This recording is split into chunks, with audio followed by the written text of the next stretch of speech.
Good evening, good evening, good evening. As always, thank you all for joining me here for Conversations with Taz. Now, tonight, y'all know once a month, I bring someone on, so they can share their wisdom with the rest of us. And this is somebody, I'll be honest, I've been waiting for this one. I've been waiting for this one.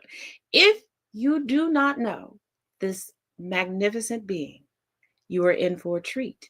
If you are aware of her, then you already know. This is going to be one not to miss. But before I bring her up, let me just remind you how she gets down. Oh, I'm so glad you asked. People who can read, people who are historians and know that this is when folks such as Albert Einstein started leaving because it started to get bad. Folks like me who happen to be in a profession where we know this is where a lot of prominent psychologists left Germany, especially authors of things such as The Authoritarian Project, which is this nice, thick, over 900-page book detailing how the United States was going to fall into this. And of course, I'm sure 900 pages is just too much for you, maybe 9 even. But since that probably doesn't matter to you, let me think of a few other people who would actually care about what I say. Children with feelings, school teachers, doctors, nurses, average citizens who have to figure out plans about getting their families to safety. People who get permission every time to stick their dicks in other people. That's the thing. People who have loved ones, people who are actually around people that care about other people. Pretty much everyone who liked that video, everyone who has commented the very dark realities that they're dealing with. Trans people, gay people, other people such as black people, because black people are people too. Other people from marginalized communities, they care women. I know that you really don't get to speak to them a whole lot, but women we care. There are plenty of people who care. And you care. Or she wouldn't have made that comment on my video that you could have easily scrolled past. I checked out your page. I know you want some attention and you classify yourself as a forever undateable person, and that's fine. But if you want to sit here and just kind of be comfortable in your resolve to die because life sucks for you, that's fine. And I'm not going to sway you any other way, but I'm going to give you a pro tip. Find a better way to get attention or find something better to do, because playing with me is not the safest thing, like at all. All right, I hope you enjoy all the attention that you just got from me, because it'll never happen again. All right. And with that, let me bring to you Miss.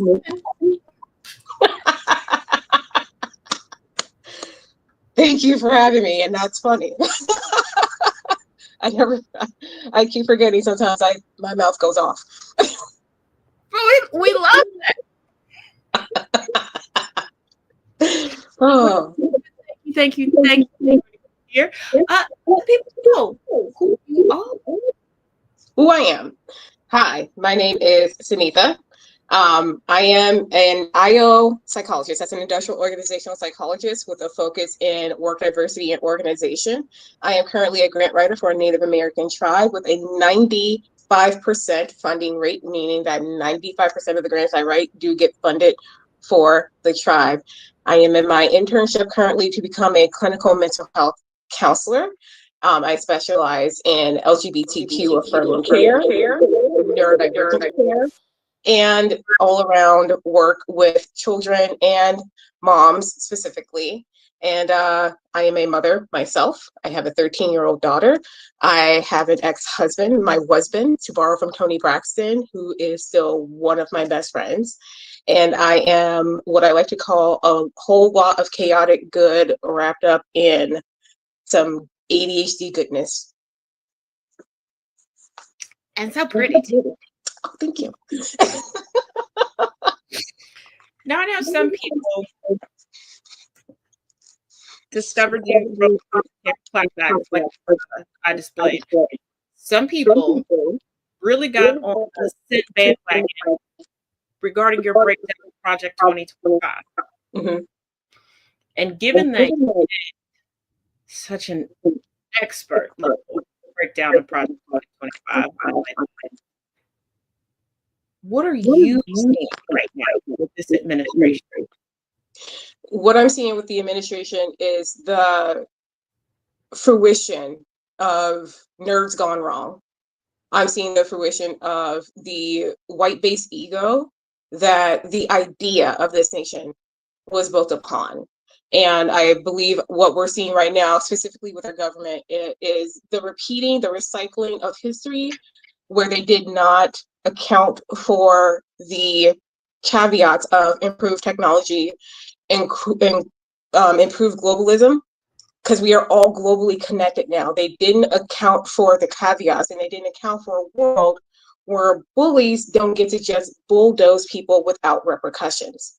When we look at Project 2025, we saw a wish list of things that were, one, short-sighted, two, rooted in rugged individualism, which Cory Booker did address last night during his epic 24-hour filibuster.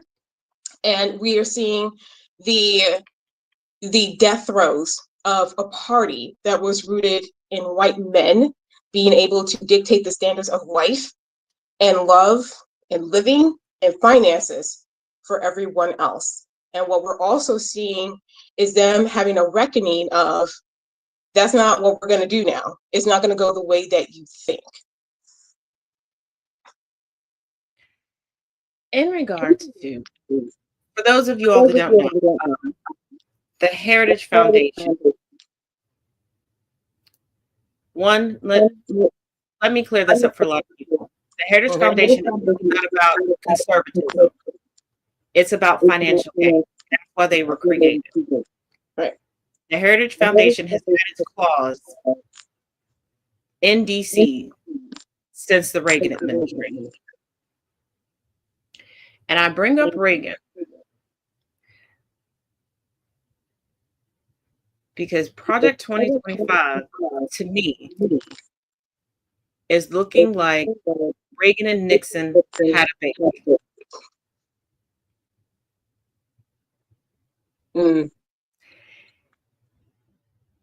And with that being said, yes, there's a lot of things that need to move forward. But we know that the 90% is taking time. What's your advice to the 92%? For the 92%, I don't know if y'all have ever heard of a thing called post-traumatic growth. It's something that I've learned about and something that is at the forefront of a lot of communities, whether they realize it or not. And I think that Black women are in the era of post-traumatic growth, which is where we let our trauma inform our healing. And this past November was that big wake-up call where our trauma had to take front and center for us to say, you know what? I've neglected myself for the sake of the greater good. And the greater good is doing no good for me. And that's where we need to understand that we are valid in our right and our desire to take a rest. Because a lot of people don't seem to understand that when we talk about rest, I don't think a lot of Black women realize that they've never had a chance to rest, not just within this lifetime, but for time immemorial. When we hear about the days of slavery, when we hear about how Black women had to really take care of the families, we are foundational to the success of any society we become a part of. And that weight of success, the crown is heavy. Black women wear a crown of thorns that is dipped in pain and trauma and glory. And all of those things seem counterintuitive to each other, but they're not. They are necessary for the other to live. And we are carrying that crown on our heads. And we are free to take that crown off and replace it with our own bonnets, with our own softness. And for women who are taking this time off, specifically for the Black women who are taking this time to not necessarily not do the work, but do the work in their own way, take this as your opportunity to connect to you. For so long, Black women, you and me, Taz, included, we've had our identities dictated by others' expectations to one degree or another. And it's time for us to take those expectations off of our back and say, what do I expect of me?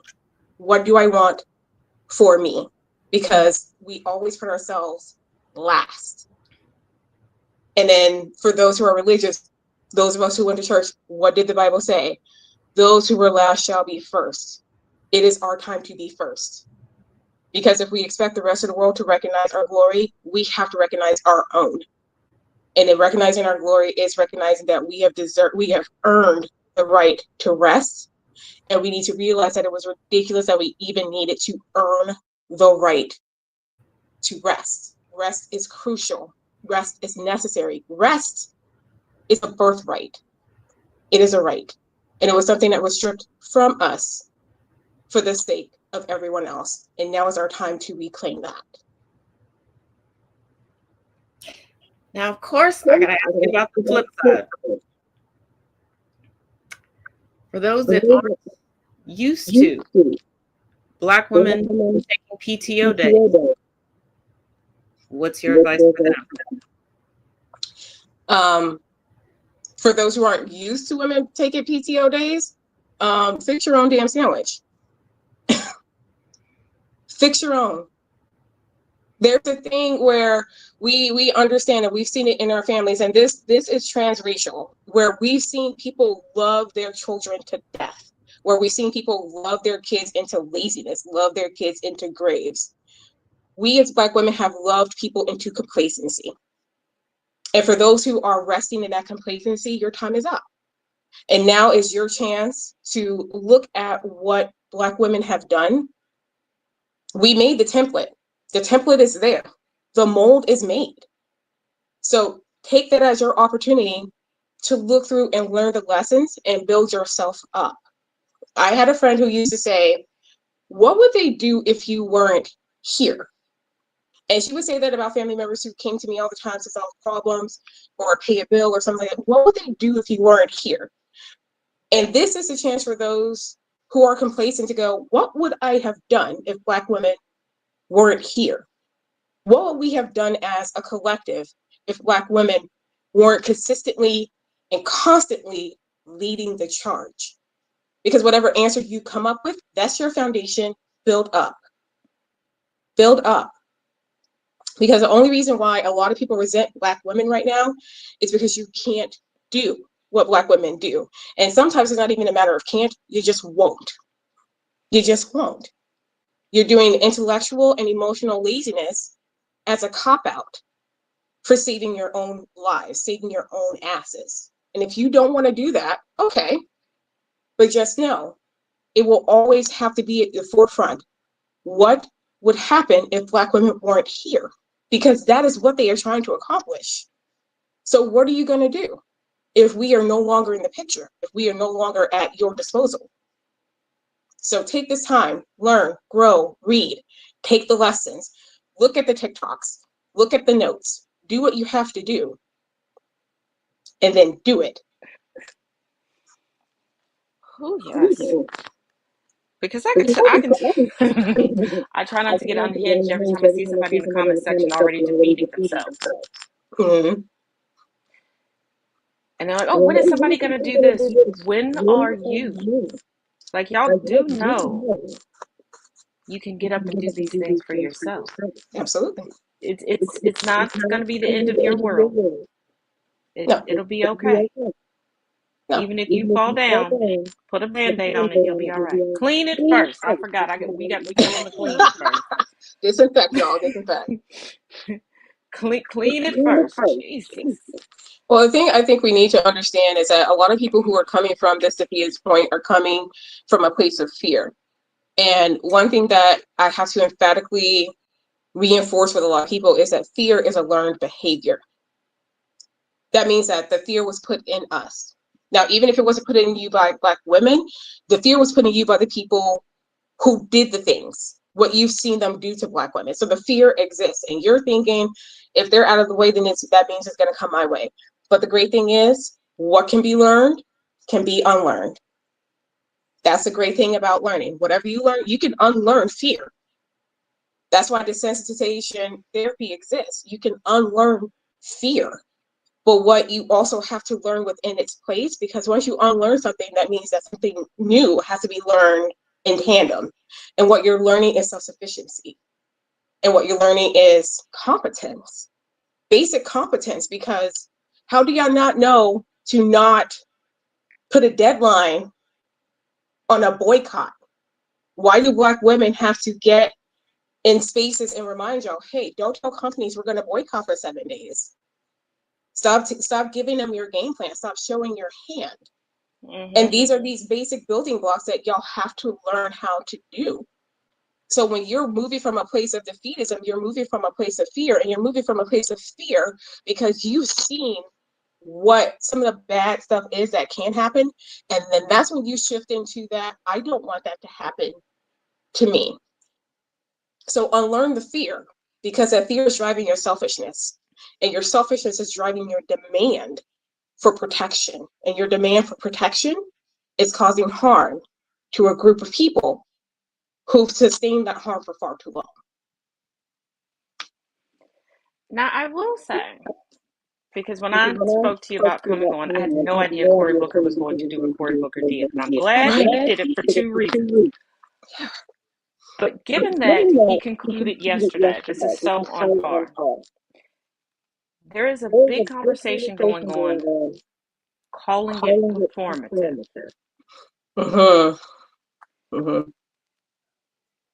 Now, you and I both know a lot of times when people are living in the moment of history, the takes are not favorable. Right. 50 years from now, it will be. He'll be the male Rosa Parks. Right. What did that moment mean for you? It's multi-layered for me. For a broader societal context, it meant for me, it was exposing the weaknesses of whiteness. Because whiteness loves to take words and make them pejorative. They like to make them meaningless. They try to make them flaccid and pliable enough to apply broadly to every situation without nuance, without context. So when people were calling this performative, it's like everything that we're doing is performative, including you getting up here critiquing Mr. Booker.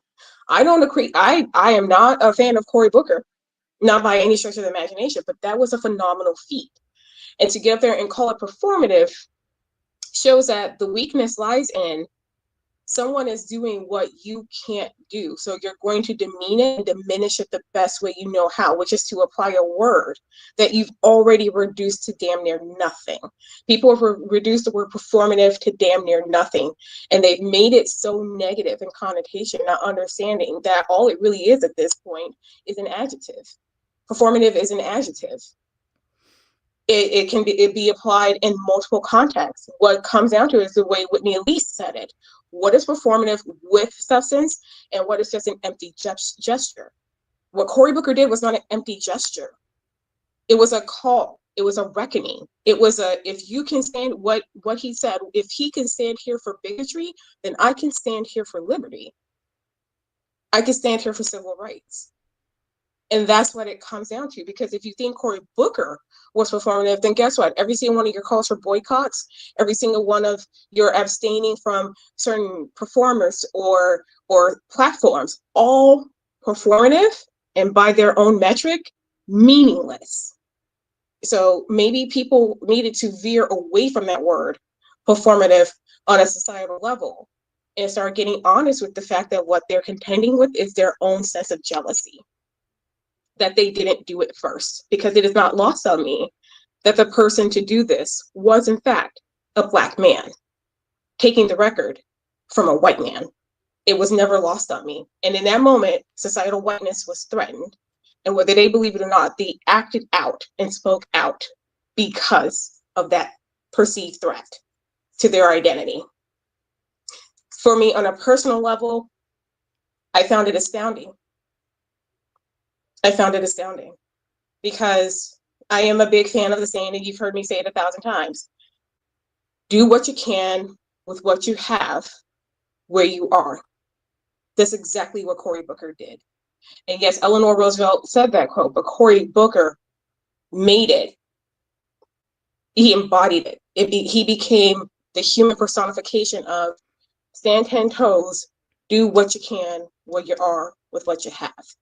him and his staff showed up in a way that, one, was more profound than maybe even they anticipated in that moment, but it was something that felt like a personal vindication of people like you and I, and of multiple members of multiple marginalized communities who have been screaming at the top of their lungs to get people to care.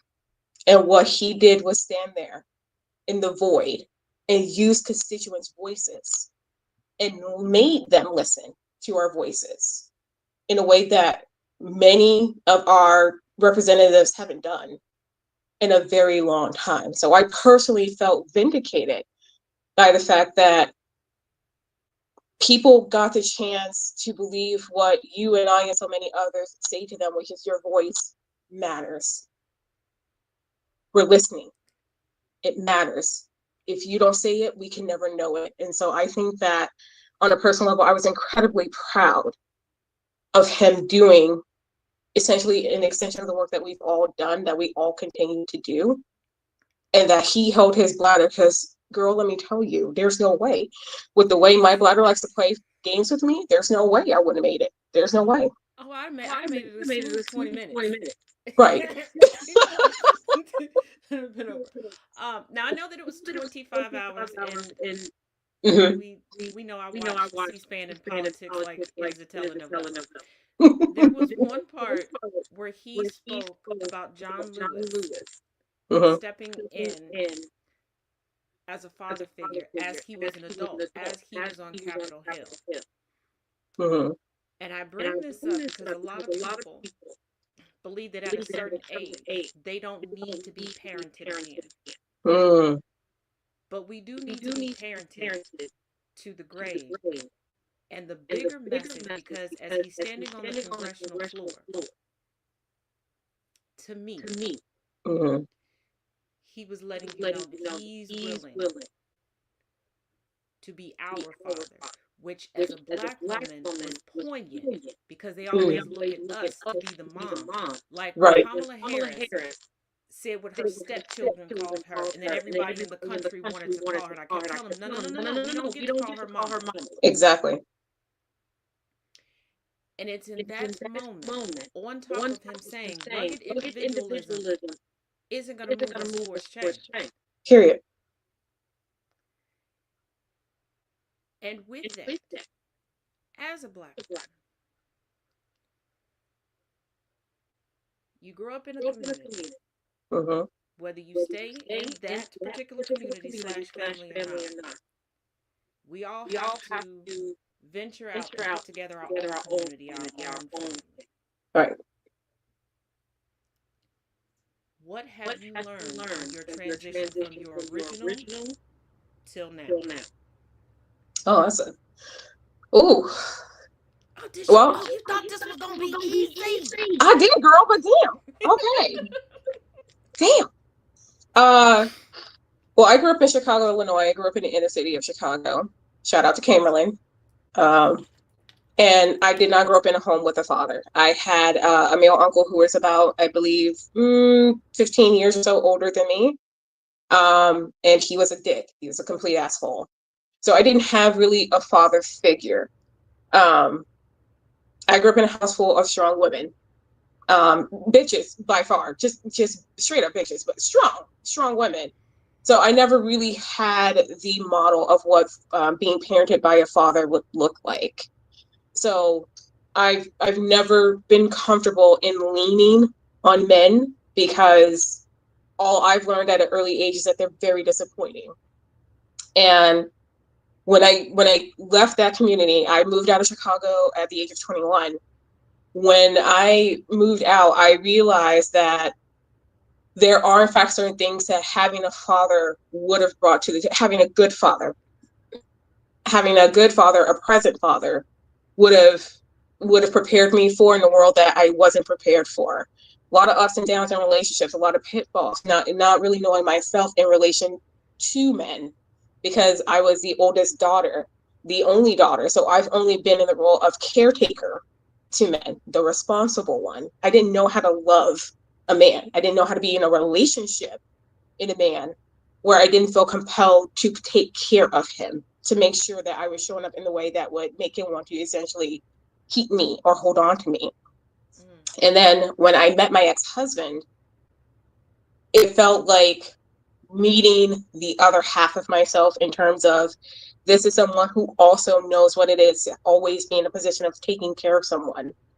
And so I met someone for the first time with my ex-husband who even attempted to take care of me. So being taken care of by a man, that was a struggle in and of itself, because when we tell Black women to be soft, we forget the part of we have to learn how to be soft, because I didn't know how to say, okay, you can make dinner and I will sit here and do nothing. That felt so unnatural to me. And what I learned from my previous environment, where I felt very left out, where I was told I'm not Black enough, I'm not, and my mom and dad are Black, y'all. I'm Black mixed with Black with some more Black. I'm Black. But because I wasn't Black the way that they respected Black, I was told I wasn't Black enough to move into a world where I'm too Black. I'm too loud, too ghetto, like Samuel said, too loud, too ghetto, too much. Only to move into a space where not only was I enough, my too much was welcomed in the moments where I was being too much, and I was still loved and cared for.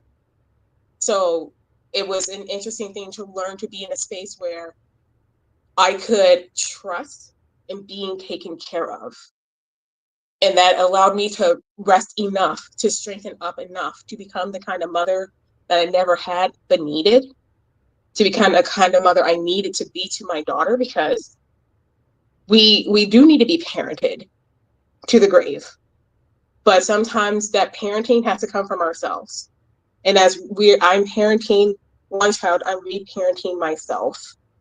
And I'm healing that part of me that didn't understand that they deserved love and care and protection. They deserved it, but didn't get it. And that's where those two worlds really line up, in terms of having Cory Booker essentially say, I was fathered. That's a big thing for a man to admit, that I had to be fathered. I had to be refathered. I had to be reparented. Because then that's him saying, I'm going to take that on and pass it to you. And I feel like you said, for Black women, that's huge, because that gives us a break to go, okay. But it also gives us a moment to examine how we feel about being taken care of. What does that love and that protection and that care look like for us, in a manner where we're not going to instantly buck back or lean on our old vices of hyper independence, or we're not going to lean on that trauma response, because that's all hyper independence is. It's that trauma response. So now it's going to be interesting to see how Black women move forward in their healing journeys, knowing we have men from our community ready to step up and give us the protection that a lot of us never had and have never been exposed to on a societal level. And how we're going to, again, with that post-traumatic growth, how we're going to turn that trauma into something beautiful to pass on to that next generation of Black women and Black children, who need to know that it's okay to trust in love and protection without it being transactional or distorted. Now, the conversation of reparations comes up every so often. Mm-hmm. But here's the thing. Do I believe Black people are owed reparations? Absolutely. Here's the caveat.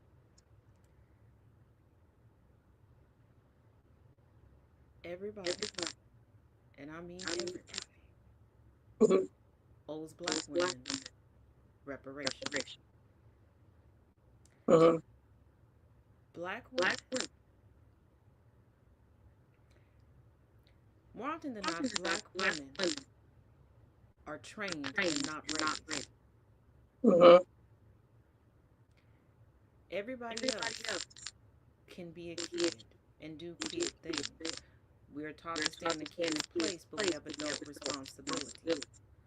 We're Yep. supposed to be super strong and piecemeal a man together, but also be dainty and be a damsel in distress so he can come in and save the day, but only if he ain't too tired and he got a full belly first. Right. You need to make the bacon and cook the bacon, but don't let Mhm. nobody know how much bacon you bringing in, because if your bacon is a little bit too much for his, then that's emasculating instead of teaching him how to bring more bacon in. Exactly. It is a confusing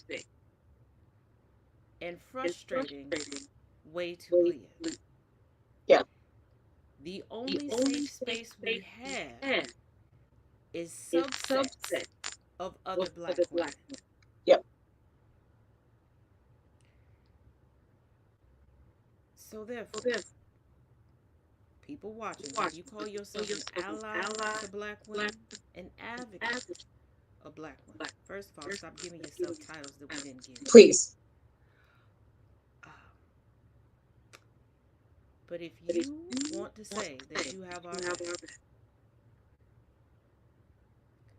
the universe gave you 2 ears and 1 mouth. Always listen. And with that being said, Madam Sin, how should one advocate for black women?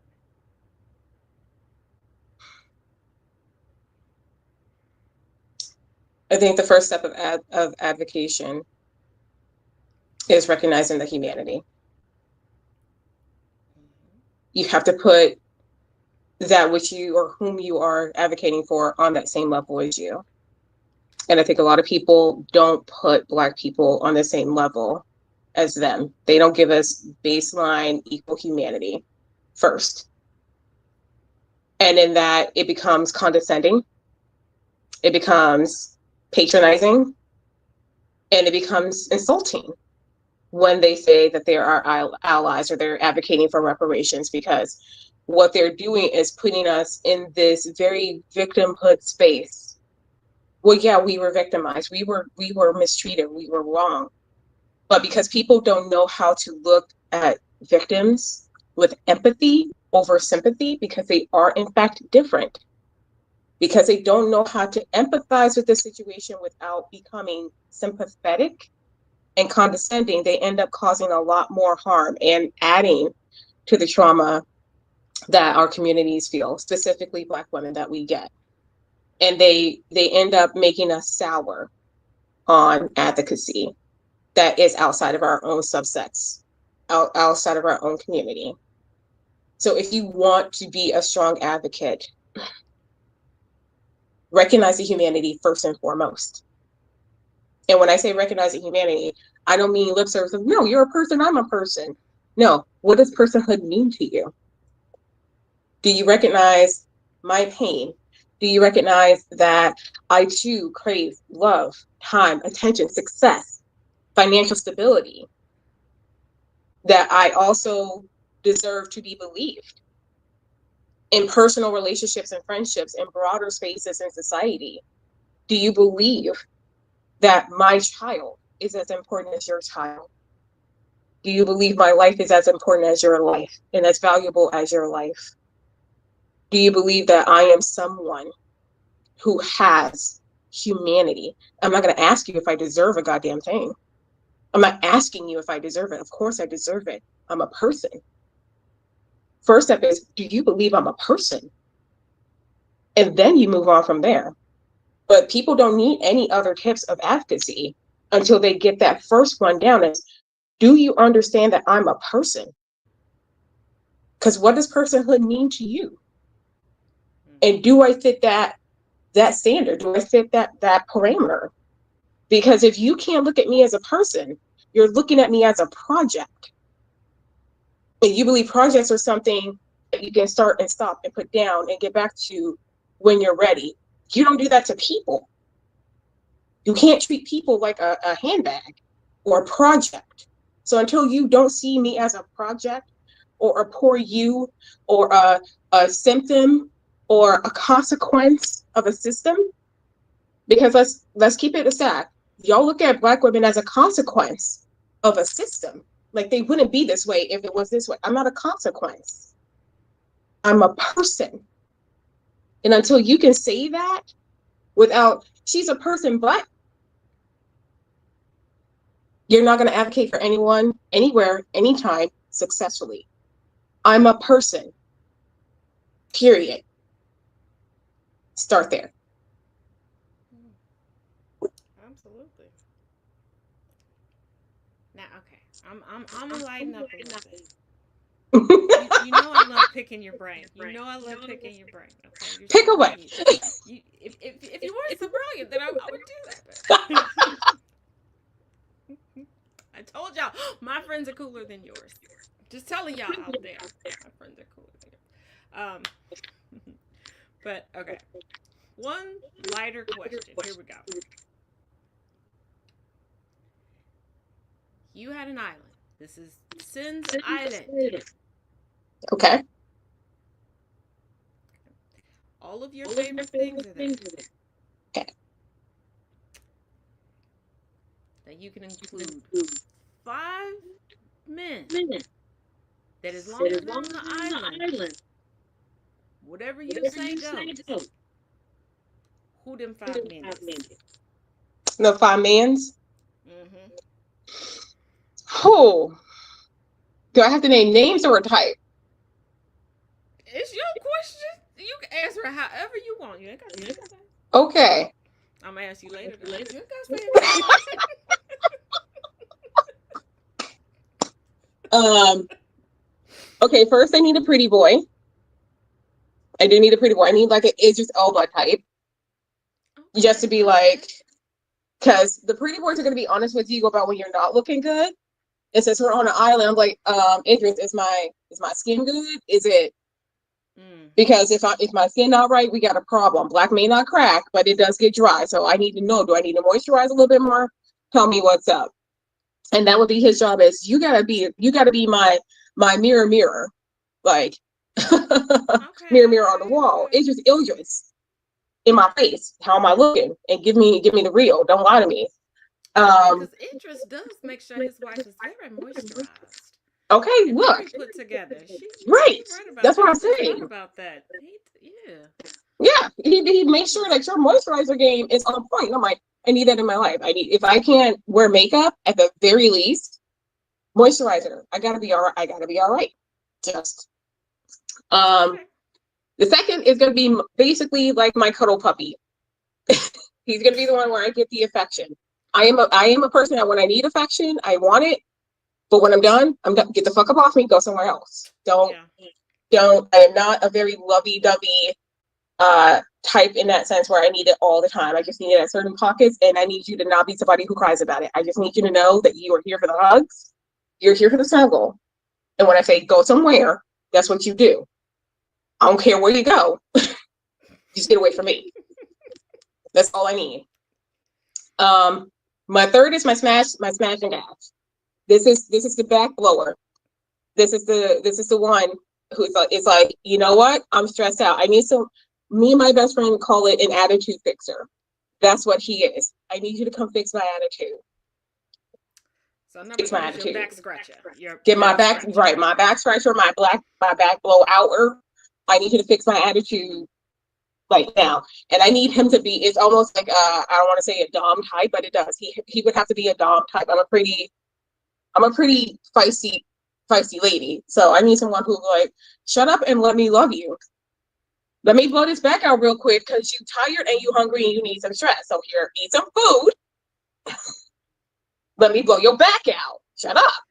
Yeah. And I need it to be someone. It took me 29 years to realize what my granny meant by her back scratcher. When I figured it out. Yeah. I didn't want to go back to her house ever. Yeah. I was like, oh, that's what I need. You and Popeyes, y'all a special kind of nasty. Y'all nasty, and that's what I need. I need the special kind of. I need nasty.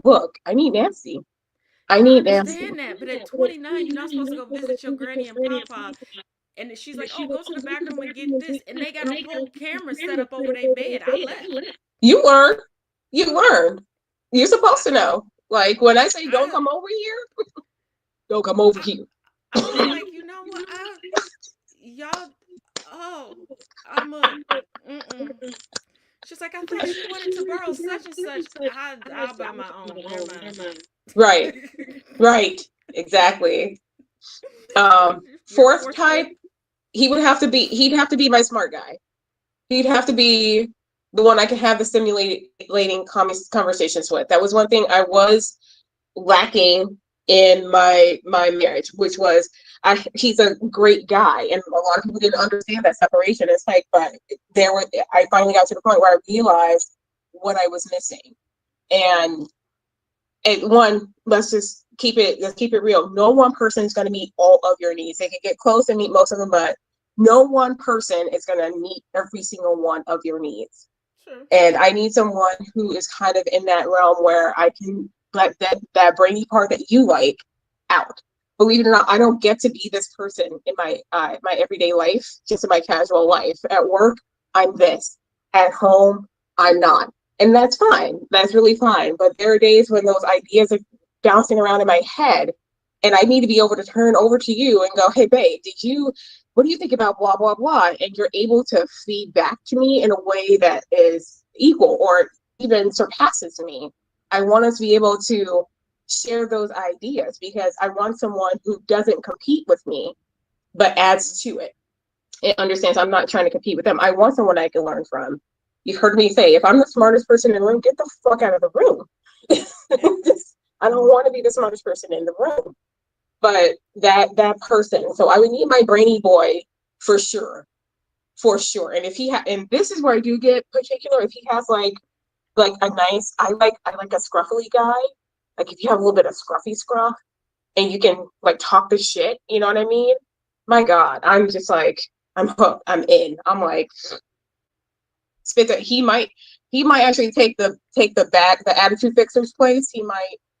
I might swap him out with the attitude fixer every now and again. And if I can get a smart boy that comes equipped with the attitude fixer,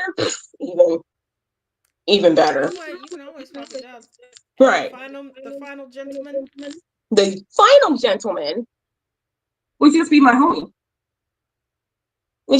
He'd be the dude he'd be my handyman. He could fix anything, but we could shoot the shit, we could talk, and it's completely platonic.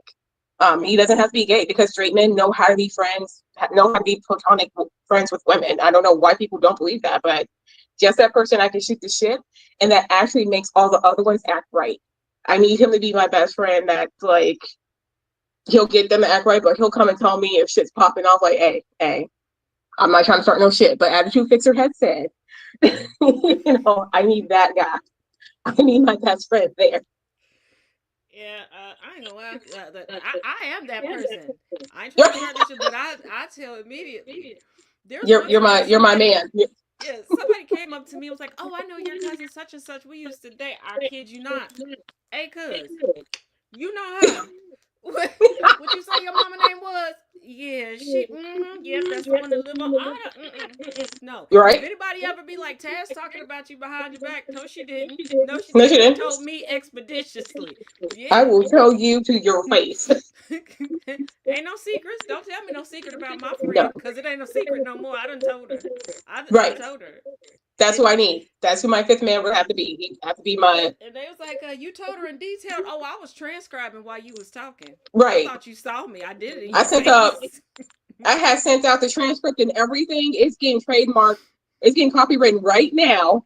I had told them. Ain't no secrets. Yeah, because my one aunt was like, I forget who I was dating at the time, but she was like, "Oh, you tell them everything." Mm-hmm.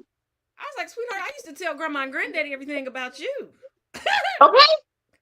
All right. Like, is that where you get extra money from? Yeah. See? I played the long game. You snitched on me once, and you the one that decided to tell me I was adopted before my parents did. So guess what? I became your Barbara Walters. I was like, "Hey, Grandma and Granddaddy, news at 6. Guess what Tracy was doing?" Oh yeah, I was telling her. I am not ride or die, okay? Okay, look. I'm riding witness. Okay, I will Riding be with a exactly. witness for Thank you. you. I'll put something on your books. I'll come visit you. Okay, you got like 3 visits a year, depending on how long you incarcerated. I ain't gonna make no promises. Okay, them places they everything look infected in the jails. Okay, See, I won't touch that's that stuff. where I'm like, it all depends on what you're going for. Because you're like, babe, you gonna wait for me till I get out? No, fuck no. What are you talking? No. What do you mean? No. Why would I Now, do that? if you in there because you were like protecting me, I Right. got you. I'm gonna come see you. You now, given that they seem to be killing heifers going for conjugal visits, we ain't gonna do that. Right. I'll come and high five you and keep it Like, hey pushing. man. But if you did something stupid, especially if I looked at you and was like, "That's stupid, don't do it," and you did it anyway, first of That all, part. I learned from that grandma in Nebraska. I'm calling the Crime Stoppers hotline on you. I'm collecting the reward money. You best Okay, believe. I'm testifying in court. Yes, DA. Yep. I told him it was Yep. stupid. You want my phone? I'll show you the text messages. Right And you here. looking at me all crazy? I'm gonna look at what you gonna do. I got free security by way of the prison guards. What you gonna do? What you gonna do? Who you gonna fight? And then I'm gonna go to IHOP with the money I got from turning your ass in. Now And I'm what? gonna take all the selfies from your phone because you can't have it in prison. Right. I might as well get the last of the bill you already paid for. Period. Let me go ahead and use the rest of that data. I am not ride or die. I remember somebody asked me, like, "Oh, you should be my ride or die." First of all, dude, pump your back brakes. I'm gay as hell. Two, I'm not Bonnie to your Clyde. Right. And for y'all, for men, for y'all going out here talking about, I need the Bonnie to my Clyde.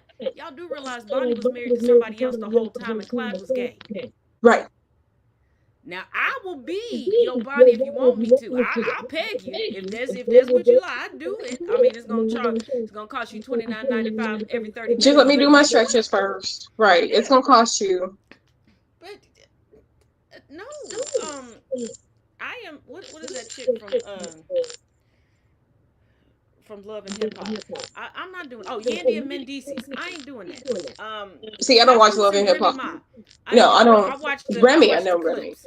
I watched the clips because I I can was, take. Okay, there is a woman on TikTok, and I think it's Love and Hip Hop. I don't know. I don't know what show she recap. Okay, I just like her recaps. oh yeah. Uh, Okay. Yeah, Big I think I know T, who you're talking and about because I watch her she's from recaps. Chicago. I like Yes. her Okay. recaps. Yes. That's And how I I watch know her some of the recaps. names. I Yeah. That's how I discovered Coleman Domingo's name. Like I knew him from stuff. I didn't know his name was, but that woman, she down bad for Coleman Domingo. She down bad Can for we, Coleman. And I don't. I. I can't. Coleman. I will say shows like Love and Hip Hop have vindicated me in not being the one where you're like, we've been through our ups and downs, we've been through everything. Like when I hear some motherfuckers saying that, like we've had our ups and downs. So like, oh, so you cheated on her 80 different ways from Tuesday, and she kept letting you come back. I'm not built that way. I'm now games. In the middle of COVID lockdown, and this is why I quit doing it. I quit doing it. I think it was my second account. It was one of those times I should have bounced this idea off of you because I'm sure you would have told me, sis, don't do that. I had decided, you know what? I'm gonna let the public pick what I'm gonna do on the podcast. They set me up. They set me up real bad. They wanted me to watch the season premiere of some reality show. Okay. When I tell you I was confusion, I didn't know why we was mad at each other. I didn't think certain things was a big deal. I think that they should have focused more on the food that was at a party. Why they were at the party, I don't know. I didn't figure that out either. But I wanted to see the food because that spread looked real good, and I wanted to take some notes so I can make it for my next shindig.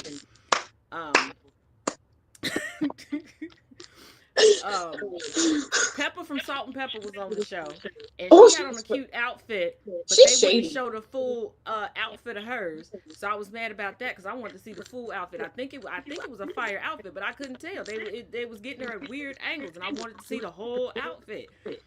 And everybody kept talking about the music that they were making, but didn't nobody make music at any point in the show.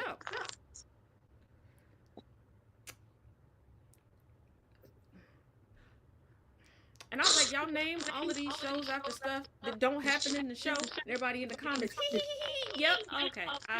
I'm never taking y'all suggestions Ever again. Ever again. Absolutely. People like to play. People like to play. Cause I was like, what? Why would y'all do this to me? And they said, cause we were pretty sure you didn't know nothing about the show, and didn't. And did it. And they were like, but your reactions were so priceless. Okay. And then somebody was like, and I didn't know you were that naive, because I guess they were saying stuff in the show, and I was taking it very innocently, and it was not innocent. And somebody gave me a breakdown later.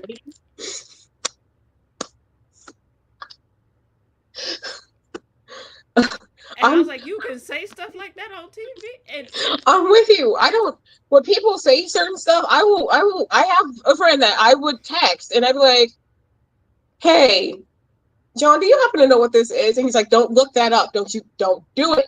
Don't. I'm going to, and he will kitty glove it with me. Because I am easily like shocked with himself. And he'll explain it. I'm like, oh. Well, 3 different times there were people flirting with me that I didn't catch. One time was on a live on TikTok. And my innocent self is like having the conversation thinking it's so innocent. My man's like, if you don't bring me up, that is not what's going on. Then another time, somebody texted me, and I text him. I said, I think this lady is flirting with me, but I'm not sure, and I don't want to make it creepy. He said, write it out. Tell her this. So I did.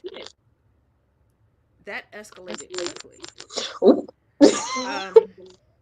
I knew that gentlemen sometimes send unsolicited pics. Women. Whole unsolicited video. Run that back. Video?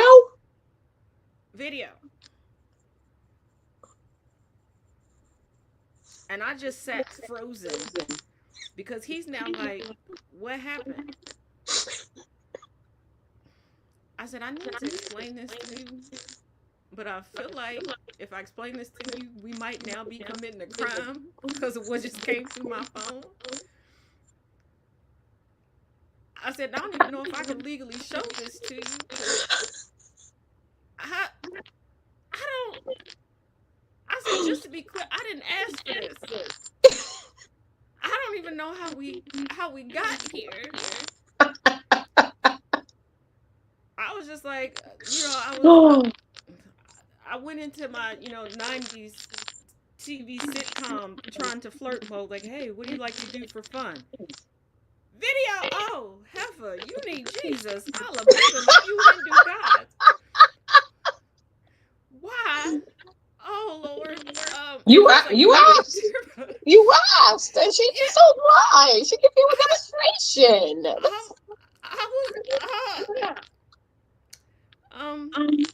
Yeah. Then there was a time somebody asked me for change and I almost got kidnapped on a bike. Oh, shit. I was not on the bike. The person was on the bike, and it was a city bike at that. So I am no longer allowed to walk to the store by myself. But yeah. And I can't front. I can't act like I know, because I never know when someone is flirting with me unless they are blatant as hell, set video, picture type of deal.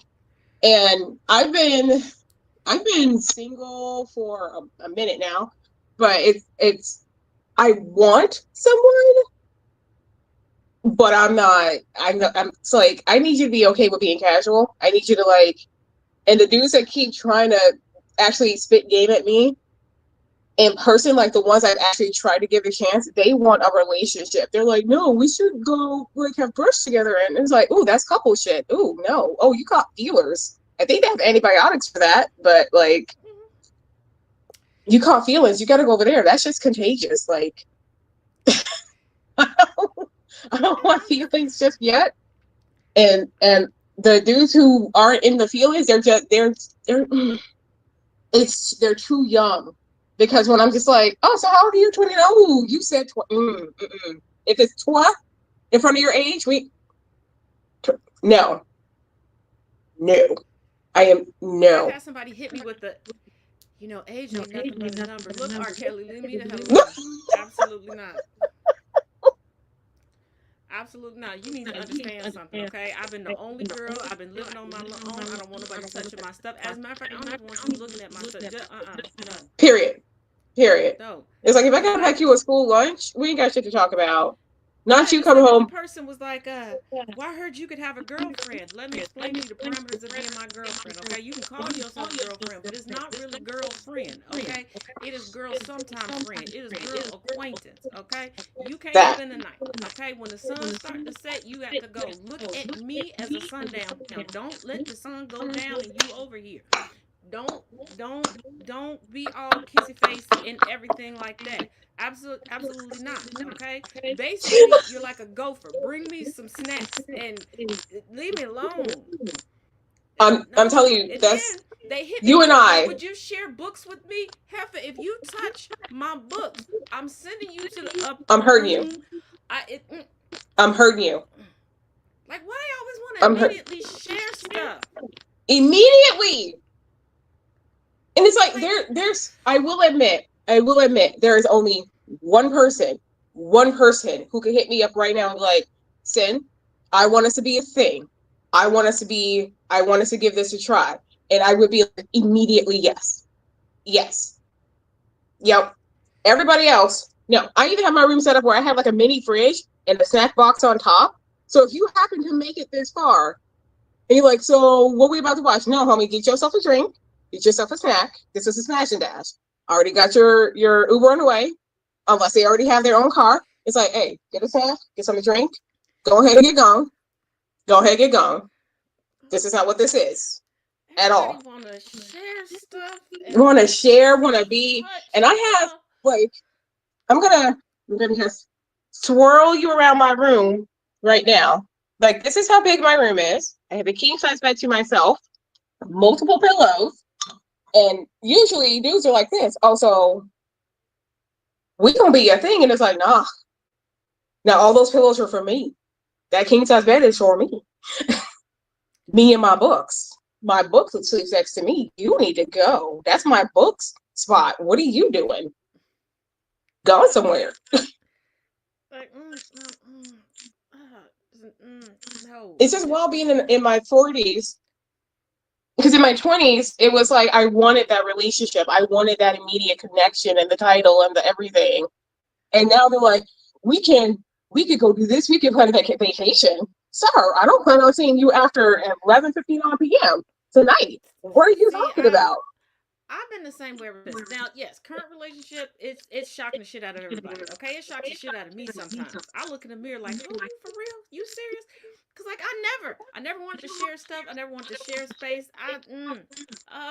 Like, you sure? Are you sure? Maybe it's because I don't know how I end up in relationships. Okay, I'm chilling on my couch, and all of a sudden I got a partner. And okay, maybe I shouldn't have asked him this. I think this was just the autistic side of my brain. I was dating somebody, and I didn't mean no harm. I really didn't. I turned around. How do we get here? Have you met me? You want to stay? Look at that. Not the best choice of words. Intent and impact beat each other ass that night. But no, and then I've had partners that have gone to differing ones of my brothers and was like, what the hell's wrong with your sister? And they'll be like, does she know that y'all together? Like, that might be what's wrong. Like, does she know y'all are a thing? Like, did you expressly tell her that y'all together? Because did you have the relationship talk? Did she say expressly, yes, you are my man. I am your chick. We are a thing. Because if we did not have that conversation, she may not know that y'all are together. She may not know. Yeah, now the current one, he did. He got smart, okay? He knew right away. He was like, we need to sit down eye to eye. I was like, well, what's up? He said, no, no, no. Pay attention. Focus. You are mine. He's like, I you am yours. understand? We are together. Do you get that? I was like, yeah, I get it. I got Like, it. dang, you ain't gotta get loud. And then to cement the deal, he brought me Reese cups. I was like, oh, we for real together. He was locking in. He was locking in. We for real. Until he got me the Baja Blast Mountain Dew. For those, if you are interested in what to bring me to try to show me that you're locking it in, Cheez-Its, Sour Patch Candy, and Pepsi. Have you tried the Cheez-It Snaps? Yes, I love those. Okay, now it's probably very. I put them on a sandwich. I do that too. But I also eat them with spinach artichoke dip. So good. Yes. So good.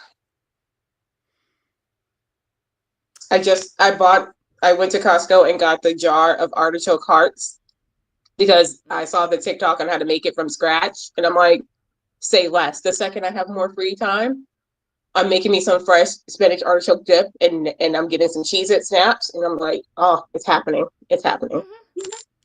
It's happening. Just like the other week, I decided to make some beef bacon jam. And then I started putting it on everything except for what I made it for. And when it was time for me to make that thing, I was mad at myself. Now, the beef bacon jam, I learned how to make. I don't even think this person was supposed to teach me how to make it. But a restaurant I like to go to, I got cool with one of the cooks. And I was like, I love it. And he was like, oh, I'll show you how to make it. I would put that on Brussels sprouts, I promise you. I would put that on like... That's what I made it for. I made it for Brussels sprouts. I started putting it on everything else, and then I went to go roast the Brussels sprouts. Yep. And I was like, you gotta stop doing this, Pop. You gotta stop. You gotta stop doing this, mate. I think I've already decided that like the first fancy meal I'm gonna make myself is like a Spaghetti Factory dupe of their brown butter and Mizitra pasta and chicken parm from scratch. Which yes, I make chicken parm. Yeah, I cook. I do cook. I cook, by the way. So yes, that's a thing. I can cook. I can cook. I can clean. I did have a ring. I gave it back, but I still cook. And yes, I have the grease. So just know you're coming into something where if you're like, babe, like, I don't know about you, but I was raised like the way to a man's heart is his stomach. So it's like, I'm gonna just lock you in real quick. Just tell me what you like. What's your favorite food? Because I can make it. If I don't know how to make it, I'll learn. Yeah, you'll be locked in. I had an argument. Well, I didn't talk to him for like a day. Because I went to make chili. Because I thought he wanted chili because he bought all the ingredients for chili. And yes, this is something I'm actively unlearning. He was upset because he bought the ingredients so he could make chili for me. And I took the opportunity away from him, and he just, because I was like, you're not gonna eat like, and he said, he's not gonna let me cook for you. I mean, it was the most ridiculous argument in the kitchen.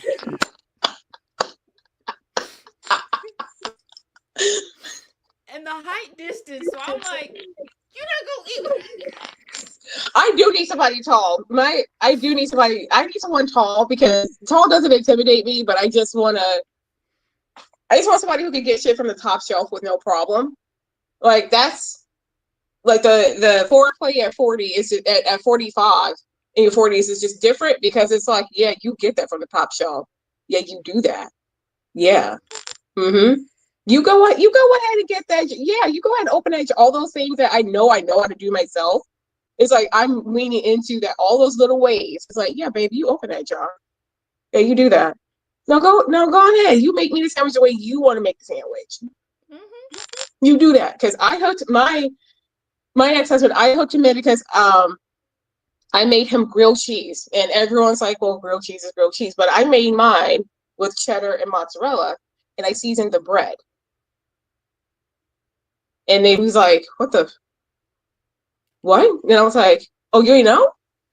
You ain't know? I can snatch your soul in multiple ways. Don't you worry. Don't you worry." Okay. Okay. Hold on. Hey, Sid.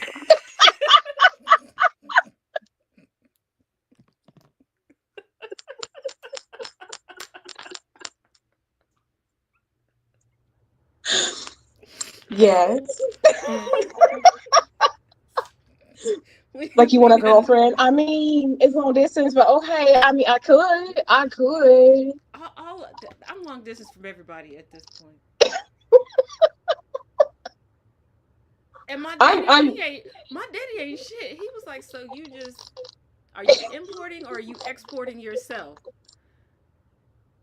And we were at the Cheesecake Factory. I said, first of all, sir, I'm gonna need you to reword that because I gave the right. waitress a heart attack. But this is also the same man that loves to tell people, I'm her daddy, but not her sugar daddy. Not like that. But Jesus Christ. Jesus fucking. I said, I am the way that I am because of my parents. Two Scorpios, they're unhinged. Like, what the Oh, fuck? jeez. My mom is a Virgo, and I'm a Libra. I was born 2 weeks after her 17th birthday. Yeah, I was born during my mother's senior year. Um, and this goofy heifer. And then, okay, for those of y'all that don't know, yes, my mother passed away. Do I often randomly cuss her out? Because I was like, I don't know what the hell you did that shit for. Um, that was rude. So then, she died, and then I had to argue with her because her husband was getting on my nerves. Yes, there was a period of time where he wasn't my daddy no more. He was just my mama husband because he was getting on my Right. nerves. We So I do had to that. find him another. I had to find him another wife. I had to argue with my brothers about the fact that I had to find him another wife. Okay, because he was not good at dating. I was like, how the hell did you get mom? You suck. Like He I told know her a you're great not the joke. best flirt, but whatever. Um, and she's a damn Scorpio too. I said, how did I screw this up? Could have been worse. It could have been an Aquarius. Oh hell no. Mm-mm. No. Absolutely not. No. But then he said something about are you exporting yourself or are you importing? Like, Pastor, good pastor. sir. Maybe not. Maybe not. Say stuff like that. And he said, "Well, it is you. That is a valid question."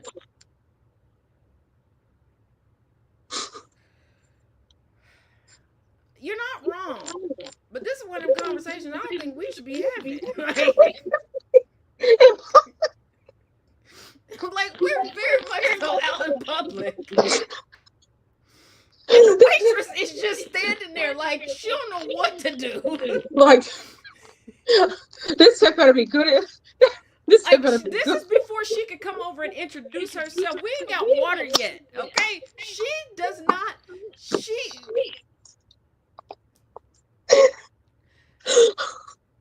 So I'm Please like, tell me y'all left what? her a good tip. First of all, I slipped the $20 right then and there. Okay. And I apologize. Now,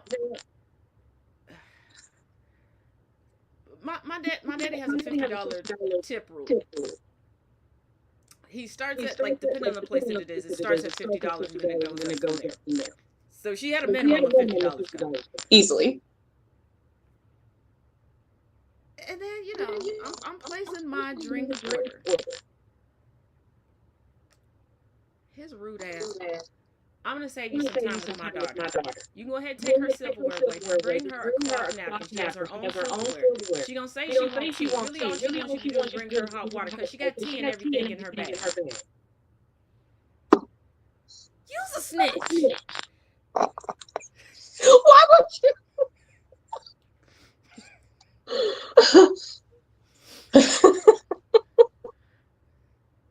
That's where you get it from. That's where you get it from. I'm gonna tell. I don't care. Right.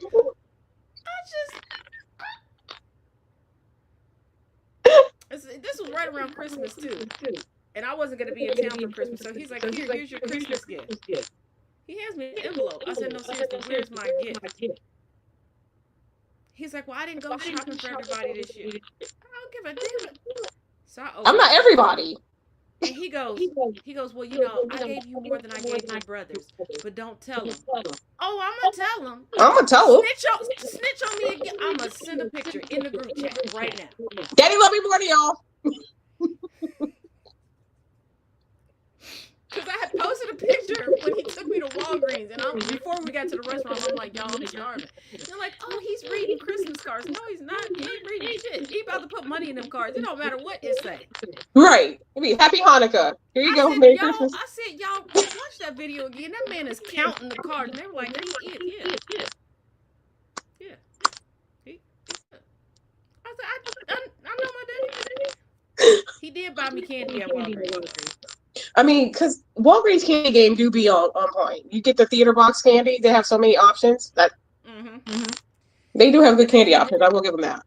And then he took me to the actual Esther Price store. Oh, nice. And I looked at him. I said, okay. You know who you brought in the store, right? Right. He said, yeah. No, like for real. No, but for real. He said, yeah. I said, do I have a budget? He said, no. Now I got happy, but then there's always a caveat. He said, no, but you got a time limit. Oh. Damn! That's when I get free chicken. I miss the good stuff. I was like, okay, but I got smart. I looked at the sales lady. And she's like, I got you. So we were communicating back and forth. I was victorious.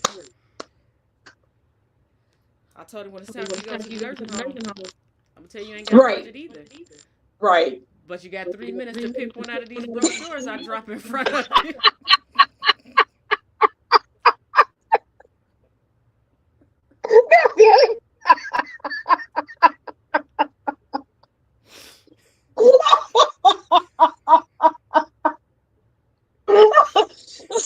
You got 3 minutes. Where you gonna be? Where you gonna die? Where you at? And he was like, one of your brothers will take care of me. I don't neither one of us believe that bullshit. No, I don't believe that shit. You know, no, they're not.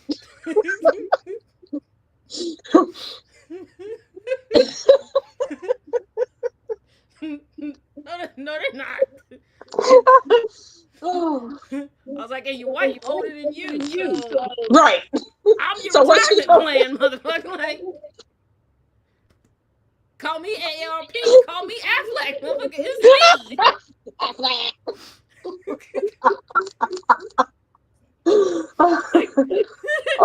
you thought you had options? You ain't got no options. You ain't got no options. You're Otis, okay? You are Otis. Nobody come to see you. Nobody come see you, Otis. And I said that to one of my brothers, one of my younger brothers, and he's like, well, you would be Otis. You're the oldest. I said, Otis started the group. I got added after, bruh. Y'all always tell people I'm adopted. Don't forget that shit. Order of operations is Otis out of whack. You was here first. You Otis. They come see me. Oh, they hate for me to bring up being adopted then. Oh, wait a minute. Yeah. Like, wait a minute. Wait. Like, yeah. Yeah. Talking about, mom and dad had a good thing. They had all boys. Evidently, it was not good. All you defective motherfuckers, they had to go get me. They got the boutique adoption. You sound like me. It's like, you know what? Y'all got it right the first time around. Y'all didn't even need to have the other 3. But okay. I'm like, what the, like, because he kept talking about, well, you're the oldest, you would be oldest. Nah, you was here first. You was here first. You was here. You're Otis. Like, I want to be Otis. Like, nobody would come to see you, Otis. Good. Damn, I don't want to talk to nobody. Good. Right. And what makes it better, the brother who was talking shit to me is a recording artist. Right. And I was like, for real, who come to see you?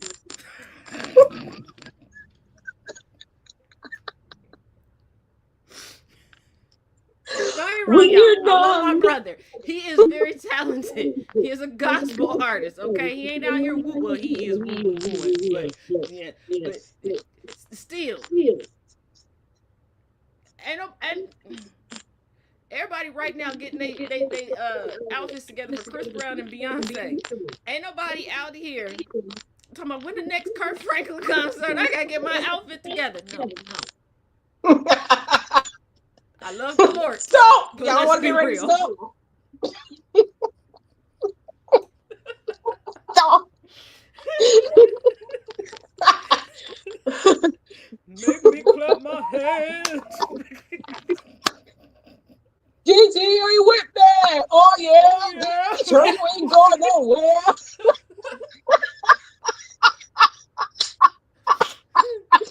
Look, I love my good gospel artists. Okay, but when they had to go snatch up Miss Chloe Bailey and she remixing secular songs for them like she's the OG Kurt Franklin, talking about "Don't worry about me, I'ma be alright."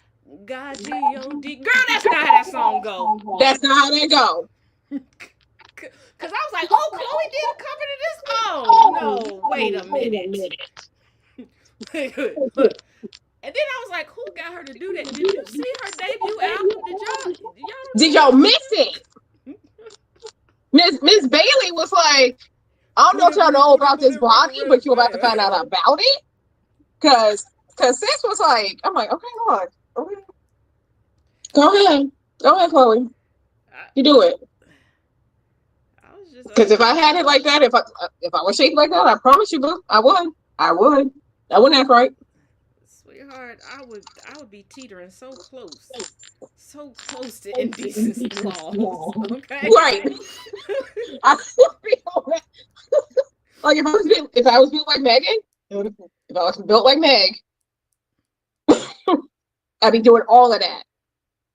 All of that. It's like Googling how big do the band-aids have to be legal? Period. Like, how do I cover my chocolate drops? Just enough. Yeah, like just enough. Like y'all would be sick of me. Y'all would be sick of me. You would have to be sick of me. I wouldn't even when you got sick of me, I wouldn't even stop. Like, you sick of me, go take some medicine, get some sleep, bitch. Let's go. Yeah, I would actually invite people over to the house just to look at me. I ain't gonna lie. I would be vain as hell. I already warn people now. I'm not built like either one of them, and I warn people, like, if you pop up at my house, you gonna see a whole lot more Sunitha than you thought you would. Because when I tell you, I don't keep it decent. I don't keep it decent. So just, I mean, I can sing a song for you if you like. I can do it. I mean, yada yada yada yada yada yada yada yada. Like, yeah. I need to put on some pants. It's like that's not gonna happen. So yeah, because first of all, they be getting shocked anyway. Right. I don't know what y'all thought I looked like, but y'all see a couple pictures and a couple videos of me standing up. Did y'all think I stopped right here? I mean, I think we just wasn't right. Okay, because look, I'm not gonna lie. I peeped and I was like, she got a lot going on. Okay. She gonna make me co-sign a mortgage and shit. What is this? Oh my God. Like, this is why I'm upset that I'm not gay, but I'm pretty sure if I was, I'd be a fucking simp. Because, like, hey, what car do you want? No, I didn't ask you about what do you want? What you got what would make me go,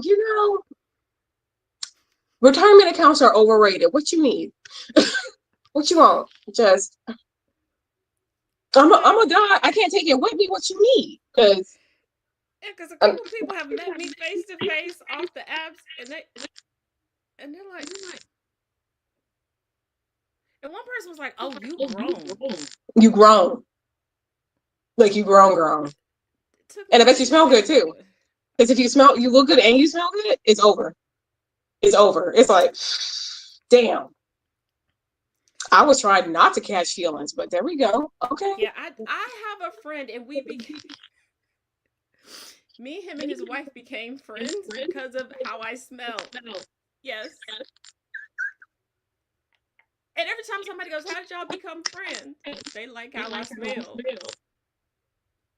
Like, run it back. What? They like how I smell. And They have the smoked me. funniest thing is, I met them at the comic book store, and that day, I was so scramble brain because I was trying to catch a sale. I didn't even put perfume on. I just had body wash and lotion on. Just that's it. Just au natural. And she came up. We were going for the same thing. She's like, "Oh, you smell nice," and I was like, "Oh, thank you." And then I heard, "Yeah, babe, that's her. She does smell nice." And, am I about to get trafficked? What is going on? Right. Okay. I just froze. Like I don't know what to do past this point. But I mean, I will say the comic book store, that's where you get hit on real easily by accident. It's real easy to get hit on in a comic book store. Even I've gotten hit on in a comic book store, and I'm just usually there to pick up something I can't find at Barnes and Noble, or I don't feel like ordering online, and I'll go. But it's like the way, and it's always a chick. It never fails that it is a woman. You know what I mean? I'm like, yeah, I for wish them I could going tell to you the comic yes, book but I store can't. looking for a woman. Women, you need a confidence boost. You ain't even got to read comics. Just go to the comic book store. I promise you. Go. You're Literally, gonna feel go. good when you leave. You You might really leave do. with a date. You You might, not even might. You probably will. You because probably my will. comic book store, two doors up is a Mexican restaurant. I can't tell you how many times I done got free fajitas. Look, Because one, it took if me you're way bringing too long fajitas to to the game, realize I've been invited out on a date. you I bringing got to be better fajitas to at the that. game. Oh, I mean, And tacos are a good way to trap me. You want just and it's so sad because the employees at the Mexican restaurant, they just look at me like, "You still ain't caught on to this." like And one no. time they were like, "She back. How long till she figure this one out?" Like, Rude. does she know she's on a date? Does she know she's on it? Okay.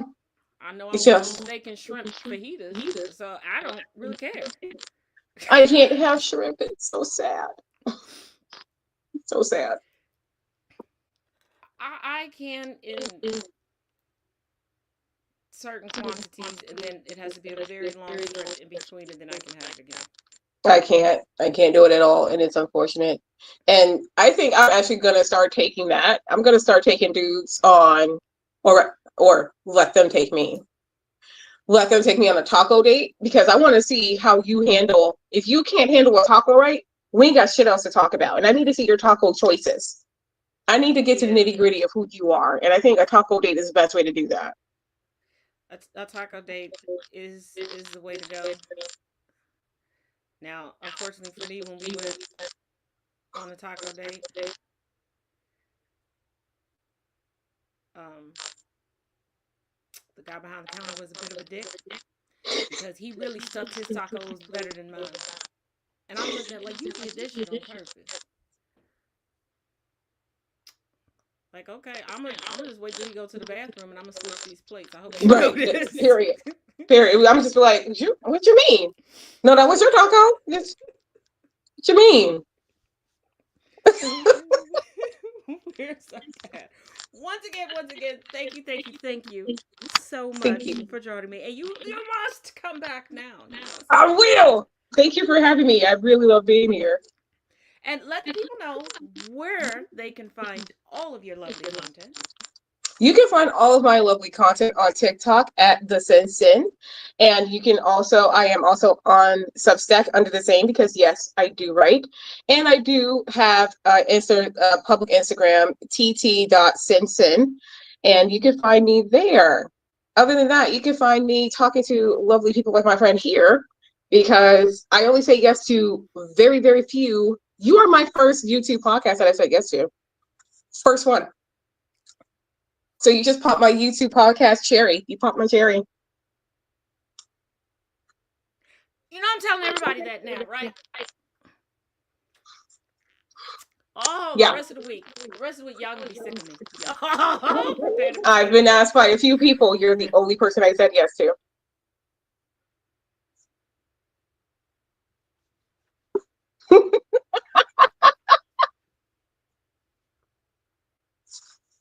Happy dance. Happy dance. Yeah, y'all about to be sick of me. Oh, somebody gonna be like, "Good morning." I was her first YouTube podcast. I was her first, by the way. I was her first. We ended it with taco dates. Yes, we did.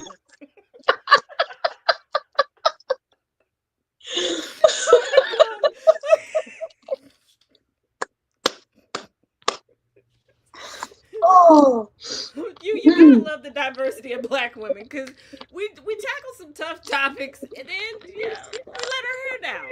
right. Because we're amazing. People don't notice. Yes.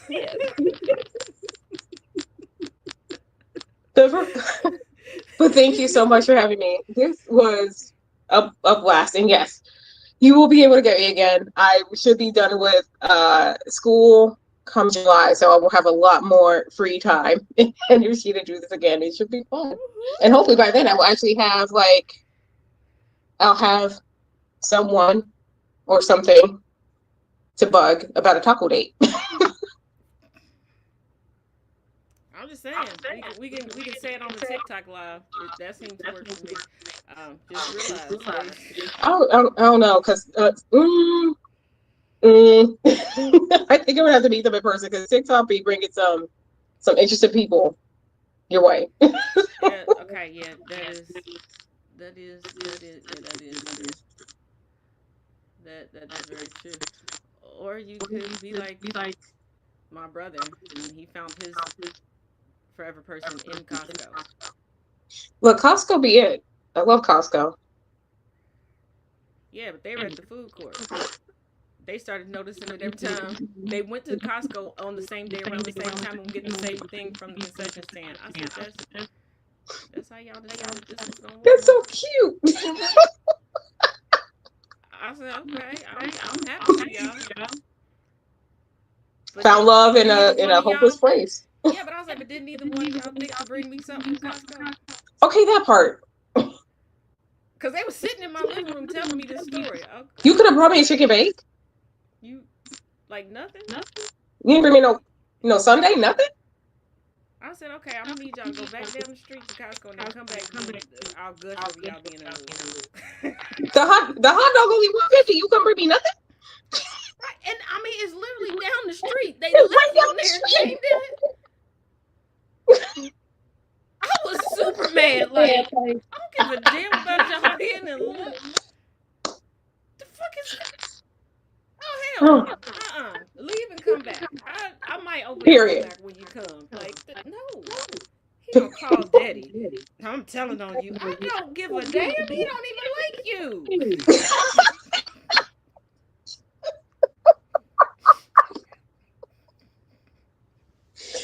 Oh, this is why we were meant to meet, Taz. This is why, because we're two peas in a pod. Yes, we are.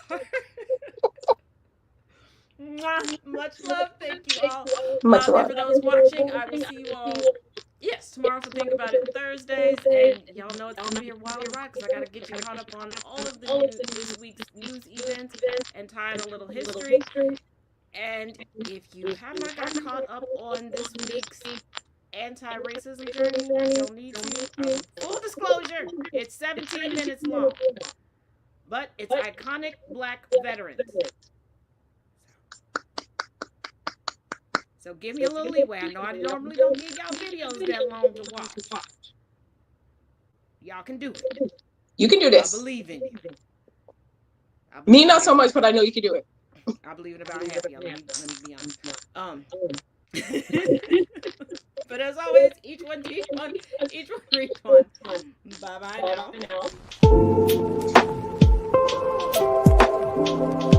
now.